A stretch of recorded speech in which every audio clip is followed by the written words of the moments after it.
नहीं, हमें खुशी है। देखिए, लड़ाई से किसी को फायदा नहीं होता है, बर्बादी होती है और हर आदमी चाहता है कि इसकी लड़ाई नहीं होना चाहिए। परंतु जिस तरह से इसराइल ने जुल्म ज्यादती किया था ना, तो हर इंसान के जितने भी इंसाफ पसंद लोग हैं, सबको गुस्सा था इसराइल के ऊपर। छोटे छोटे बच्चे, 1.25 लाख लोग मारे गए, खाना नहीं, पानी नहीं, उसके बाद इतनी हैवानियत जैसे कोई इंसान कोई कर नहीं सकता, तो गुस्सा था लोगों को। तो लेकिन ये लड़ाई जो है, सीज फायर सिर्फ ईरान और उसकी नहीं होना चाहिए, सीज फायर पूरे दुनिया में होना चाहिए।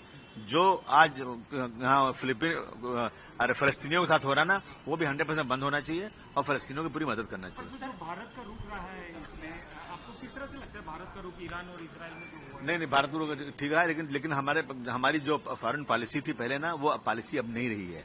बार बार वाजपेयी जी ने चिल्ला कर रखा था कि फलस्तीन को, इसराइल को खाली करना पड़ेगा। उन्होंने नहीं, जवाहरलाल नेहरू थे, इंदिरा गांधी थी, सभी हमारी पॉलिसी जो थी, हम लोग सब फलस्तीन के साथ थे, क्योंकि फलस्तीन जो है, फलस्तीनियों की जमीन पर इसराइल आके बस गया था और अब जिन्होंने बसाया उनको निकालने की कोशिश हो रही थी। सर, आपने का जिक्र किया, तो कल इमरजेंसी को 50 साल होने वाले हैं कल, वहीं के भाजपा एक अवेयरनेस कैंपेन और जितने भी डॉक्यूमेंट हैं उसके विषय में रखने की बातें कर रही है। आपको क्या जहन में आता है इस इमरजेंसी की बात? अगर देखिए, ऐसा मैं इस पर कुछ टिप्पणी नहीं करना चाहता हूँ। जो समय था, जो हुआ था, क्या अभी क्या जो अपोजिशन में रोल करते हैं, तो जो कुछ पहले हुआ है कांग्रेस ने किया, उसका अपोजिट तो कर रहे हैं। क्या एक काम कोई अच्छा तो बताते नहीं वो लोग। वो सब जितना भी कांग्रेस जमाने में हुआ, सब काम खराब हुआ, इनके जमाने सब अच्छा हो रहा है।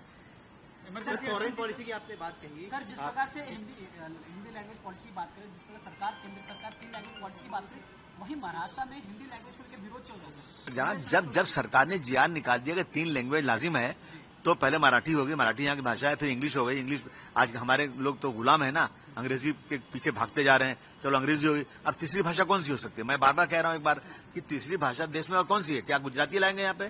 तीसरी भाषा हिंदी है। और मैंने एक बार नहीं 50 बार कहा हूं कि पार्लियामेंट में कमेटी एक है जो हिंदी को प्रोत्साहन करने के लिए, हिंदी को बढ़ाने के लिए पूरे देश में जाती है, और सेंट्रल गवर्नमेंट के सारे काम हिंदी में हो रहे हैं। लेकिन जो कुछ लोग हैं सिर्फ राजनीति का है, जनता को बेवकूफ बनाने के लिए।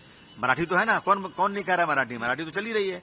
लेकिन इस पे लगातार विवाद कर रही है। सर, उनका कहना है कि हिंदी इंडस्ट्री है यहाँ पे, बॉलीवुड इंडस्ट्री, तो हिंदी की जरूरत नहीं है। क्या गुजरात में हिंदी कंपलसरी की जाएगी? इस तरह के पूरे ऐसा है कि हिंदी तो पूरे देश में कंपलसरी है ही है। सेंट्रल गवर्नमेंट के सारे कामकाज हिंदी में करने के लिए कमेटी बनी हुई है। कमेटी पूरे देश में जाती है और हिंदी को आगे बढ़ाती है। तो हिंदी को नेशनल लैंग्वेज घोषित करना चाहिए, 100% करना चाहिए। मैं तो कहता हूँ करना चाहिए। एक लैंग्वेज होना चाहिए जो कश्मीर से कन्याकुमारी तक लोग बोल सकें। मैं चला जाऊं अभी आसाम में, तो मुझे आसामी आती है नहीं, तो मैं क्या आसामी सीखूं बैठ के वहां पर?